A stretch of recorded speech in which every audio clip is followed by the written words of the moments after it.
yemu akwa babie ma ya Adom TV Badwam na uguso ehwe no mra no wadaje a wodi ama yenti yedase papa health tips no so nyamishra mo sem guso ya mo hwe ye guso a yede apomode mu nsam no ebro mame ena majoy trish ase ntade kama fefefe ene hyemesa no mede omo se papa na ye guso ye kai mo se cervical cancer ye silent killer yatiti we se hye hu kura wu hunu na a human papilloma virus infection wono na wakofa de brains ati we say mema na na kofa rom da we mal asemo na the sadun ti no yade say ya mo from mayo no kuma no omo ye virgins no 9 to 14 years no ye be ma wo mo sa vaccine bi ye be bo mo sa mpane no na bo mo ho ban afrisa yare mu wo mo nkwa na nyinara ai ti pick you omo from the scratch no ya bo mo ho ban afrisa nyarewa we ho ehase 7th to 11th October next month 7th to 11th October free safe ti about time o mebeba schools no ene miamia hodo bi mu no ma bebo mmofra no sa empane no bi mr mo me nyina yan support na cervical cancer no so odi awu pa mr mo mpanimfo no mo te say ye ma ya wo no de so ya akọ na kọhwe wa wode na no se no ho te sei na ehọ so pane bi ho no ma ye bo ne abo ye ho ban eno no nche se eno anu no na so ya kọhwe se bi ne ho a so abo ho ban sara penifon de ebeji musika ba nkra yi die 9 to 14 years starting the 7th to 11th October ne de free Ghana Health Service ne Ministry of Health omo agencies na ka boma omode adoye kamen ma yenti about time wo ba you bia 9 years to 14 years 7 to 11th October Mr. Nina bro nyemo sa amofra no ho ban emfiri sa akokra meto ma awodie no ano no yemo ye ho ban Adom TV awazo ye Badwam bibia pomudi bia na ye de bro ne du binada senso a faith Homeopathic clinic won so ba ene ebedi apomudi ho nkomo na eye medadodo kane tetete na nti saa o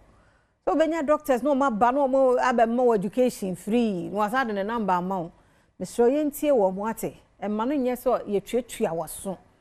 na yare eye o sa wonyare ye a na etuatua waso ba se kakra biafo ani so da wokra na abɛwra so sa nka de bia nka so de nka eni apomuden ho nkomo a ti Mr. Dr. Boatente ha ya ene osumi we nso unim se mema no ya kan am say adana nyomo maso meboa nti mo nkoye ye be koso aka ko ye wo few ones bia until that but ote ye no ano otu ho anamo prostate cancer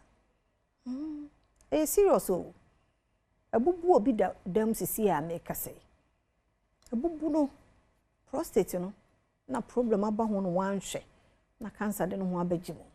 entra ho ma cancer na ma a cancer no ho dene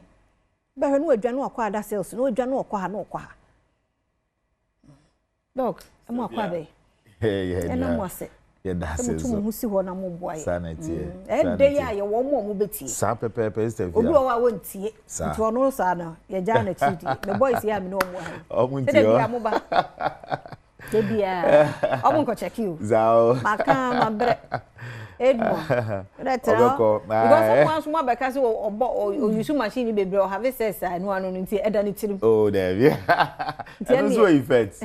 bibia o effect nti no ni nyina ni so betu na prostate cancer prostate ni dia yo mama na wase na menchia wahwefo na menchia Faith Homeopathic clinic doctors e wo ho nyina enkeka mama Faith yeah ye chia ne pa Dr. Abigail so wo chia me je no so ya o mra ne ho ache anope of frame say obeba me pa ne chia ma obeba nti Dr. Abigail sister via so hwe wanim na obi a wo akra ha bia no momodi anso obekwa ko Dr. Abigail na ye nhwe ne nipadua enkenka se de wo kan ne prostate no na ye nhwe wo how bia wo ho bia na ye nhwe se ye bebo modian atu ase afiri ho no mama sister via ebiemu nso no ye nanyame ase Faith Homeopathic clinic Saturday ye twa mu ya no ye koje awards 2 ewo Takrade Western region branch no Takrade branch ya na afibia omoye Western regional business awards no regional minister ne we no ana ekabum ehwe western region na businesses e wo ho no mo no modern bo mo de boa region no ene ade nti ya mo bo ma ba so ye denya me ase Faith Homeopathic Clinic ye branch e wo western region ye takrade no omo ma ye best homeopathic ye denya me ase omo ma ye best homeopathic clinic of the year as pay almost ma ye best fertility specialist hospital of the year, meaning say a dance here if we Faith Homeopathic Clinic eba especially one a was and so a young problem na nyame nam ye so aboom omo an edi ho dance here ama organizers no ehu nyuma pa Faith Homeopathic Clinic ye dia omo nam so ama yen abasobode ye de nyame ase ye da yen ayarefo nso eba ho nyina ye workers nyina ye da omo ase se oba na se sebe onya hoto a ono nso emfant na odi ho adanse kire nkrofo na wonso atu anamo aba eno nti na da ye ba wa fidie so a ye bo ho dawro kire nkrofo se ewo so mutu anamo eba Faith Homeopathic Clinic because adanse ne doso sebe enye de ye kan nko a bibia yare bia e hawo bia no o de ba Faith Homeopathic Clinic a ye boaw etu ase eno nti no obia ba onya adanse de e wo ho Stefia ye mla o question na obisa no about the prostate no sister Fia said ye wudi kan kasa no na o kan bibi se onyare da se be ohu ha wa yare sitie na last time in Bekan wa say ye papa ba ko ba ye hono mu na ye papa ono de o se we nya symptom bia all of a sudden o sorry anopa na okojonso na ontumi enjonso na papa ba na o hwe sebe a condition e wodem honum na papa yi sweat na ne mai asusu ni mu chese wakogina for so many minutes Johnson into me ma sister Fia enye easy sebe wo ye be makra na se otekem me fan say passengers cam na Johnson do na car ni ngina ba bi ma look at how o feel with your abdomen said your abdomen wo nya pains sometimes could to me my burning sensation could to me about be because of say want to me release this urine no e very painful and unti no me man mam ye ntena ho no mo emfa ni agro se prostate no ekoye cancer so dia etumi di wo how bebre etumi e de brel se dia wo kan ye ka se prostate a eye ade a ye mema ne nko na wo ye ho da no ye ma me bi ba o se doctor mpese mo hwe me prostate na ma me na me so mama mema no ema no any prostate eye mema na wo prostate o mete nchire bi o so nchire bi o radio so ka se ema no so nyina wo prostate but me nim ba bi o ti ni free eti ye ma me so hwe ya na o ye oba o hwe ya oba ni prostate be ma nko a na wo prostate because prostate no eboa yen ewo obema sebe ohunsu a eba no prostate ni nso eyi nsuo bi e de fra nsuo no ema sperm no tumi swim yie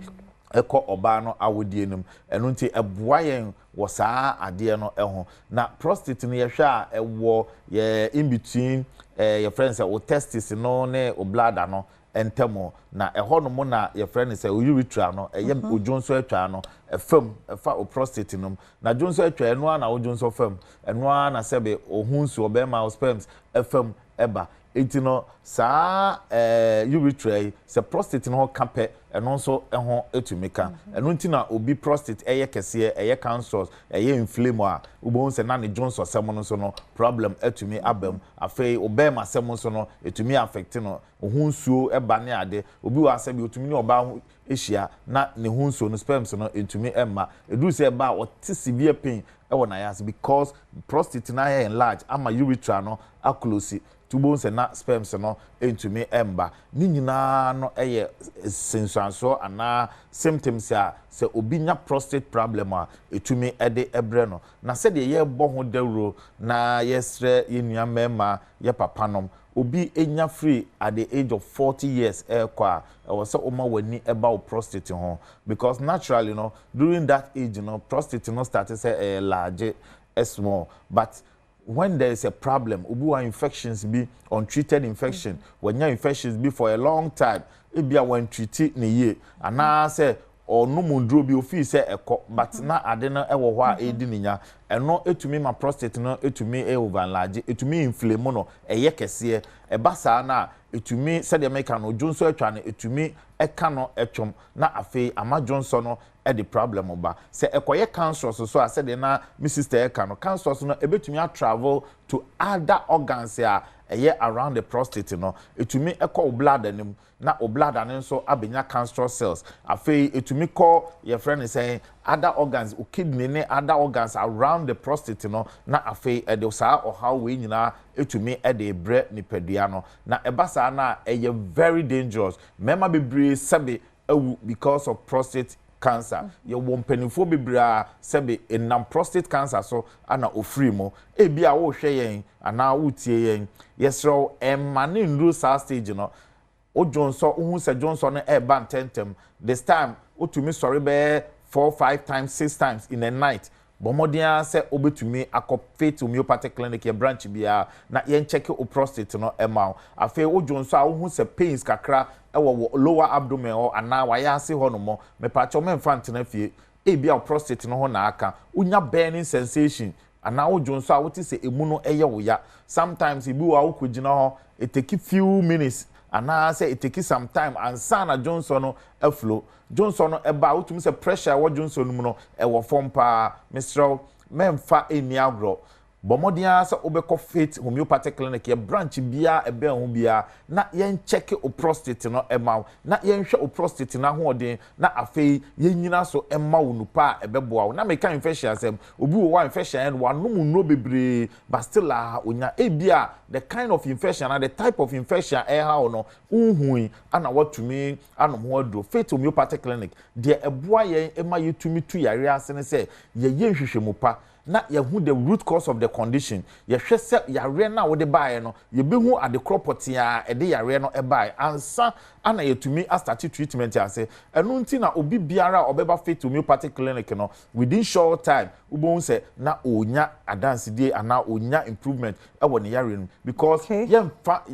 dro no e ma prekopa ye hwese ye behu de e de yare ne bae ansa na ya manho adro na make fertility asem yesro ano emema no momodi ansem beba nyame adom ye ma ye ho award adansidie ni doso sebi obi wa sitafia wako hospital ya ye nhwehwemu aye bibia ye ti oni problem bia awo ne ba na emba eno wo ho obi wo ho no mo a oni problem bia ne kru ni problem bia but awo ne emma eno wo ho but oba faith homeopathic clinic na se ye hwehwe ni padiem na ye hu se there is a cause to